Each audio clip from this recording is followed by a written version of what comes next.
create your healthiest self and eliminate the pain that holds your happiness and life hostage.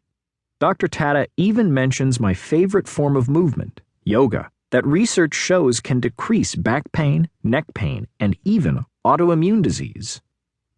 Ultimately, Heal Your Pain Now provides a well-researched, powerful guide to rewire your brain and alleviate pain immediately. Whether you only recently began suffering or struggled miserably with pain for years, consider this book your go-to source to find relief and create the vibrant, healthy life you were meant to live. Sarah Gottfried, MD, Berkeley, California, author of the New York Times best-selling books The Hormone Cure and The Hormone Reset Diet. Introduction. Mark was a 45-year-old professional who suffered with persistent pain in his neck and arm from an accident on his motorcycle more than 10 years ago. He had broken a few bones and had been badly bruised, but his bumps and breaks were well healed by now. Yet, Mark was still in pain. We met at a party held by a mutual friend at a swanky Park Avenue apartment. The views of the city were breathtaking, the food and wine wonderful. The attendees ranged from a mix of New York's ultra-successful professionals to the starving artist and all those in between. But the conversations at this party, as at many I had attended before, had a theme. For me, parties often turn into occasions for collecting others' stories of pain. We each have our own unique story of pain. Once people hear I am a doctor of physical therapy and help free people from a life of pain, 3 questions typically follow. First, how do I get rid of this persistent pain?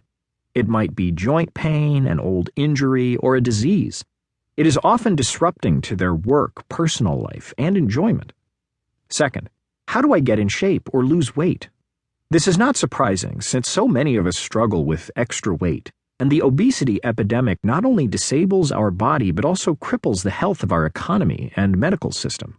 Third, there is always someone who throws down the gauntlet in frustration or desperation and says, "But I have tried everything and nothing has worked. Why do I still have this pain?" Mark was no different. Mark was your average guy with a full-time job, family, and friends. He loved his job as a mediator and was passionate about teaching individuals and corporations the skills necessary to solve problems in a peaceful, amicable way. Mediators are trained and experienced in dispute resolution. I asked Mark how he successfully brought people to a peaceful conclusion around difficult issues, such as a divorce or a heated workplace dispute involving employees and employers. He simply shrugged his shoulders and said there was only one way to solve the dispute: provide both parties with as much information as possible, and then guide and facilitate them through the process until they reach a resolution. Mediation revolves around your decisions, not the mediator's. The mediator provides various solutions to help you navigate the process as you select which path you want to take. But ultimately, you make the decisions. I then asked Mark what he currently did for his pain, and he said, "Well, my doctor gave me some pills to take. I don't like to take them too often because they don't make me feel very good, but I need them. Sometimes I feel like I'm getting addicted to them and stop taking them, but I eventually wind up going back. The doctors say surgery can't help me as the fracture's healed well. I try to stay active because I know it's good for me, but I just can't seem to work out the way I used to. It's like I need to start all over again from square one some weeks. And I notice I am putting on weight. I should start running. That will take the weight off, right?"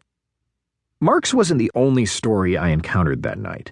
There was someone with arthritis in her knee who kept overdoing it, a former Olympic gymnast wearing a back brace, a sales rep with crippling carpal tunnel syndrome, and someone recently diagnosed with lupus. By the way, no one at the party was over the age of 50. "So, how do you help people in pain?" Mark asked. "Well, I like to provide them with as much information as possible, and then guide them through the process until they feel happy with their outcome," I replied. Health and wellness have been constant themes in my life. When I was 3 years old, I started participating in gymnastics, and the healthy habits I learned at that young age were imprinted for a lifetime. Excelling in a sport that requires physical skill and mental determination taught me a lot, triggered my interest, and sparked my lifelong passion to help others.